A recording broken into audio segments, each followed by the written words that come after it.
आप सभी को राधे राधे, जय श्री कृष्णा। हमारे YouTube चैनल ज्ञान गंगा में स्वागत है। तो आइए चर्चा करेंगे वज्र मूर्खता का परिचय। एक गुरुजी अपनी पाठशाला में शिष्य को पढ़ा रहे थे और जिस शिष्य को पढ़ा रहे थे वो बड़ा उद्दंड था, किसी की बात नहीं मानता था। लेकिन गुरुजी ने उसे अपने आश्रम पर रखा तो लगा उसमें कुछ सुधार आ रहा है और गुरुजी बार बार उसे ये श्लोक पढ़ाते थे, मातृवत परदारेषु परद्रव्येषु लोष्टवत आत्मवत सर्वभूतेषु या पश्यति सा पंडिता।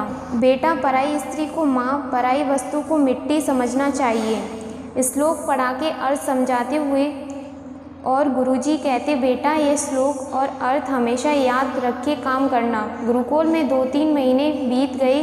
वह लड़का उद्दंड था। जब पाठ पढ़कर जा रहा था तो रास्ते में उसे एक स्त्री दिखलाई पड़ी।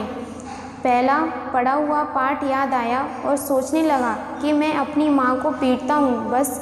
फिर क्या था, उसने उस स्त्री के 4 डंडे मार दिए। जब वह आगे गया तो एक हलवाई की दुकान पर मिठाई खाई और ध्यान आया कि गुरुजी ने मुझे पहले पाठ में पढ़ाया था कि पर द्रव्येषु लोष्टवता, दूसरे की वस्तु मिट्टी की तरह होती है।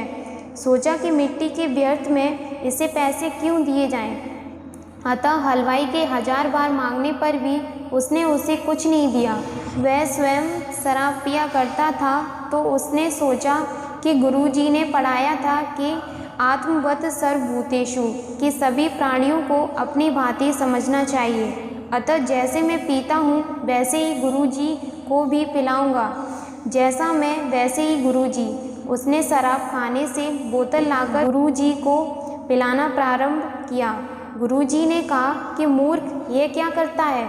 अभी गुरुजी आपने ही तो पढ़ाया था कि आत्मवत सर्वभूतेषु। गुरुजी बोले, तू तो मूर्ख हो रहा है, इसका मतलब यह थोड़ा ही होता है। इतने में वह स्त्री तथा हलवाई भी शिकायत करने आ गए। गुरुजी ने फिर शिष्य से कारण पूछा। शिष्य ने वही श्लोक दोहराया कि गुरुजी ने समझ लिया कि यह तो वज्र मूर्ख है, यानी जो मूर्ख होते हैं उन्हें गुरुकुल में पढ़ाओ या इंग्लिश मीडियम में, लेकिन कुछ ना पढ़कर रहेंगे मूर्ख के मूर्ख ही। दूसरी बात, पढ़ने का मतलब पढ़ना ही नहीं होता। केवल किताबी कीड़ा बनने से कभी कभी बहुत बड़ी हानि होती है। जैसा कि अभी आपने दृष्टांत के द्वारा सुना कि श्लोक का अर्थ है शिष्य उसी के अनुसार चल रहा है लेकिन कार्य गलत हो रहे हैं। इसीलिए हर समय पुस्तकों के लेख के अनुसार नहीं चलना चाहिए। मेरा कहने का मतलब है खूब पढ़ो मगर किताबी कीड़ा मत बनो। हमारे देहात गांव में बुजुर्ग लोग कहते हैं कि पढ़े हैं लेकिन गुने ना आए। इसीलिए अपना नंबर उस श्रेणी में रखो जो सब कहें वो पढ़े भी हैं और गुणे भी हैं। धन्यवाद। अगर आपको ये जानकारी अच्छी लगी हो तो हमारे YouTube चैनल ज्ञान गंगा को सब्सक्राइब करें। राधे राधे, जय श्री कृष्णा।